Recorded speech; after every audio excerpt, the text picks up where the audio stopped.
La proposition émise par le despote sanguinaire du palais des Briers, Alassane Dramane Ouattara, d'accélérer le processus de mise en place de la nouvelle monnaie en Afrique de l'Ouest, baptisée ECO, est en train de susciter des remous et des vagues d'une ampleur telle qu'on pourrait s'inquiéter en Afrique dans le domaine géopolitique.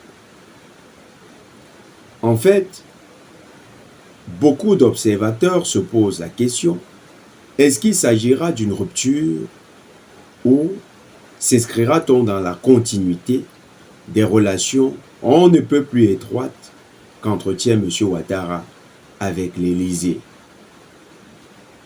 Pour bon nombre de spécialistes, certaines dispositions prévues dans la création de l'ECO renforcent cette suspicion de resserrement des relations dans un rebranding marketing. En effet, vous avez une disposition qui prévoit la parité avec l'euro, disposition qui existait déjà avec le franc CFA dans l'accord écran avec le Trésor français et le Trésor français avec la Banque centrale européenne qui lie donc cette banque centrale à la BCEAO. En dehors de ces dispositions sur la parité fixe avec l'euro,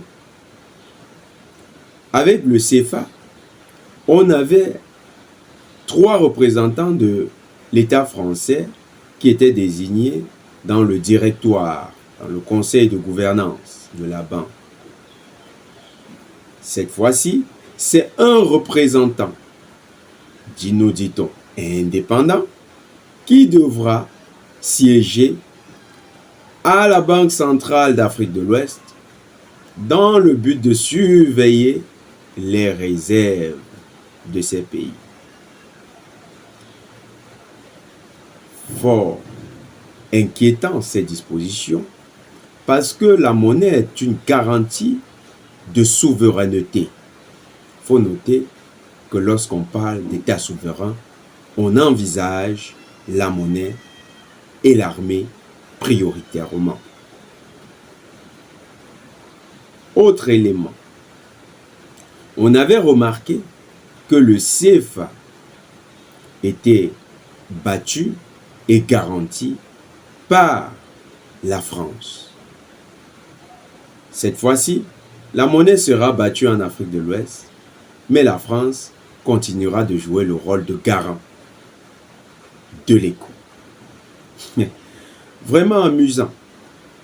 N'est-ce pas là des dispositions qui visent à saper la volonté de souveraineté de tous ces États d'Afrique de l'Ouest, mais surtout de toute l'Afrique qui aujourd'hui veut envisager son avenir par lui-même?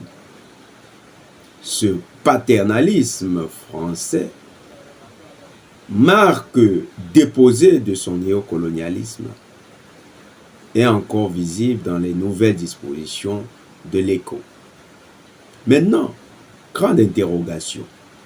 Les chefs d'État d'Afrique de l'Ouest, ceux qui sont encore membres de la CEDEAO, vont-ils trahir leur peuple en suivant Ouattara dans sa traîtrise? Le criminel despote sanguinaire du palais des Briers va-t-il réussir la roubladise d'entraîner dans son sillage tous ceux-là qui président aux destinées des pays de la CEDEAO?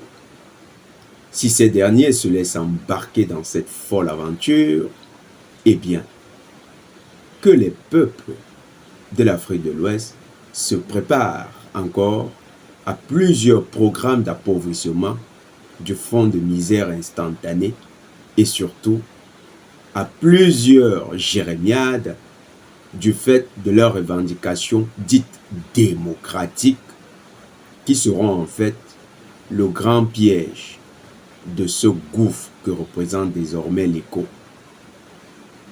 Faudra-t-il s'en distancer? Oui. Maintenant, au peuple de prendre leurs responsabilités les peuples de la CEDEAO doivent savoir constituer une barrière à la forfaiture ouattarienne.